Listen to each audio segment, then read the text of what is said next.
جو اپنے شہریوں کو ہی محفوظ نہیں کر پا رہی. اور اس کے اوپر ہمارے فواد چودھری صاحب جو ہیں وہ ایک سٹیٹمنٹ دے رہے ہیں جو انتہائی غصہ دلانے والی ہے کہ ٹورزم کو سپورٹ کرنے کا مطلب یہ نہیں ہے کہ آپ سارے کے سارے منہ اٹھا کے چلے جائیں. What the hell. کسی پڑھے لکھے انسان کو یہ سٹیٹمنٹ اس موقع پر دینا سوٹ کرتا ہے؟ تھوڑا سا حکمرانی سے اپنے ذہنوں سے اپنے انا کا بوجھ نکال کے اور اپنے ذہنوں سے یہ تکبر اور غرور نکال کے ایک لمحے کے لیے اس گھرانے کا سوچیں جس کے 6 فیملی ممبرز اس سانے کا شکار ہو گئے. اگر کسی کے گھر سے ایک انسان فوت ہوتا ہے نا تو قیامت فیل ہوتی ہے زندگی. اور وہاں جہاں پر 6 لوگ ایک وقت میں چلے گئے, آپ اس کا تو سوچیں. کجا یہ کہ آپ اس طرح کی سٹیٹمنٹس دیں. وزیر اعلیٰ پنجاب عثمان بزدار کو جو آج ہیلی کاپٹر ملا ہے کہ وہ جا کر سارے وقوعے کا معائنہ کریں اور برف باری کو دیکھتے ہوئے آہیں بھریں, تو وہ اس وقت کہاں تھے جب یہ ساری گاڑیاں موو کر رہی تھیں مری کی جانب؟ اس وقت ان کو خیال کیوں نہیں آیا کہ جب میں اتنی ساری گاڑیاں موو کرنے کی اجازت دے رہا ہوں, میں اس چیز کی پرمیشن دے رہا ہوں کہ یہ 1 لاکھ گاڑیاں مری کی طرف موو ہو سکتی ہیں, تو کیا میں نے وہاں پہ اتنا ارینجمنٹ بھی کیا ہے کہ یہ گاڑیاں وہاں پہ جا کے اسٹے کر سکتی ہیں, یا یہ لوگ جو اس کے اندر بیٹھے ہوئے ہیں یہ وہاں جا کے سیف بھی ہیں؟ اور ابھی کچھ دن بعد آپ دیکھیے گا یہ ساری سٹیٹمنٹس آئیں گی, ہم ان کے دکھ میں برابر کے شریک ہیں, ہم مرنے والوں کے ساتھ ہیں, ہم ان کے لیے اتنے معاوضے کا اعلان کر رہے ہیں, ہم ان کو اتنی فیسلٹیز دیں گے, ان کے جو لواحقین ہیں ان کو, اور ہوگا کچھ بھی نہیں. 10 سال بعد اسی طرح سے دوبارہ برف باری ہوگی اور اسی طرح سے ہمارے پیارے چلے جائیں گے. حکمرانوں کی نااہلی, حکمرانوں کی غفلت ایک سائڈ پر, لیکن ہمیں اپنی سیکیورٹی کے لیے, اپنی سیفٹی کے لیے خود سے بھی کچھ اب کرنا ہوگا. ہمیں بھی یہ دیکھنا ہوگا کہ اگر ہم کہیں موو کر رہے ہیں تو کیا وہاں جاتے ہوئے ہم خود کو سیکیور فیل کر رہے ہیں؟ کیا واقعی ہم اتنے محفوظ ہیں کہ ہم جس جگہ پر جا رہے ہیں وہاں سے زندہ سلامت واپس آ سکیں گے؟ حکمرانوں کی ڈیوٹی, ان کے فرائض, ان کی اہلیت, نااہلیت, ان کی قابلیت, یہ سب ایک سائڈ پر. ہمیں سوچنا یہ ہے, ہمیں دیکھنا یہ ہے کہ یہ واقعہ ہوا کیسے. ہر کوئی ایک دوسرے سے صرف یہ سوال کر رہا ہے کہ یہ ہوا کیسے کہ گاڑی میں لوگ بیٹھے ہوئے ہیں جو کہ اپنی طرف سے محفوظ ہیں, کیونکہ وہ بند گاڑی میں بیٹھے ہیں نا, اپنی گاڑی میں بیٹھے ہوئے ہیں, باہر برف باری ہو رہی ہے, اندر انہوں نے ہیٹر آن کیا ہوا ہے تاکہ باڈی کا ٹیمپریچر جو ہے وہ نارمل رہے.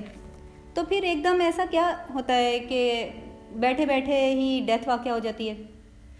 ایکچولی ہوتا یہ ہے کہ جب ایک کار چلتی ہے اور چاروں طرف سے دھوئیں والے پائپ جو ہوتے ہیں وہ برف سے ڈھک جاتے ہیں, یعنی انجن اس کا سٹارٹ ہوتا ہے اور جو سٹارٹ ہونے کی وجہ سے اس کے جو پائپس ہوتے ہیں گاڑی کے, جب گاڑی سٹارٹ ہوتی ہے اور برف باری اوپر سے ہو رہی ہو تو وہ پائپس جو ہوتے ہیں گاڑی کے وہ چاروں طرف سے برف سے ڈھک جاتے ہیں, جس کی وجہ سے دھواں کریٹ ہونا شروع ہو جاتا ہے. اور کار میں کاربن مونوآکسائڈ کی نشاندہی کرنے والے جو ڈیٹیکٹر رکھ دیے جاتے ہیں وہ 24 سیکنڈز کے اندر الارم بجانا شروع کر دیتے ہیں. یعنی یہ گیس اتنی سپیڈی جو ہے وہ کریٹ ہوتی ہے, اور ان 24 سیکنڈز کے الارم کے بجنے کے بعد جو کام ہوتا ہے وہ یہ ہوتا ہے کہ وہ 90 ppm لیول جو ہے وہ اس لیول تک پہنچ جاتا ہے. مطلب دھواں اتنا زیادہ ہو جاتا ہے کہ انسان کا سانس لینا بھی مشکل ہو جاتا ہے, اور یہ صرف منٹوں میں ہوتا ہے. اس کے لیے کوئی آدھا گھنٹہ, پونا گھنٹہ یا گھنٹہ نہیں چاہیے ہوتا, یہ منٹوں سیکنڈوں کی گیم ہے کہ اتنی جلدی یہ سارا دھواں کریٹ ہوتا ہے اور وہ انسان کو بے ہوش کر دیتا ہے. اور پھر جیسے ہی یہ دھواں کریٹ ہوتا ہے, کیونکہ آکسیجن لیول بہت کم ہو جاتا ہے دھوئیں کی وجہ سے.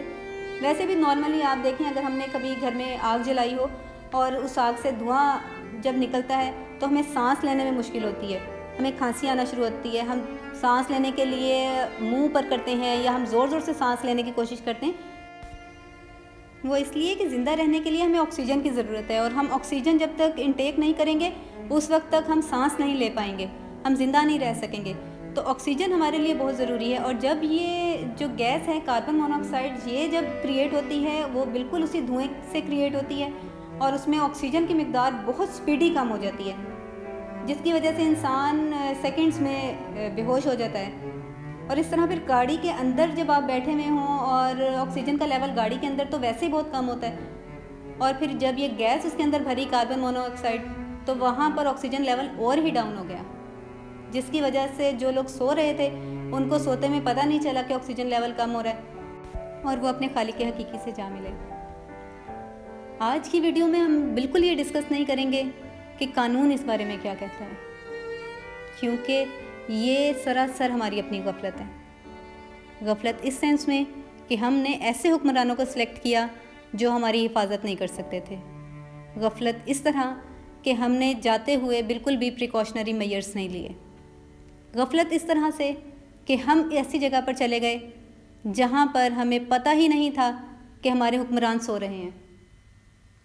غفلت اس طرح بھی کہ ہم اپنے آپ سے غافل ہو گئے ہیں۔ میری دعا ہے کہ اللہ پاک لواحقین کو صبر کی چادر میں سمیٹ لے، ان پہ ایسے بادل چھا جائیں کہ وہ اپنا دکھ، اپنا غم بھول جائیں۔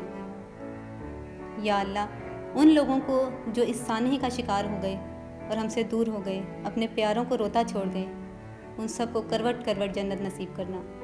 آمین ثم آمین۔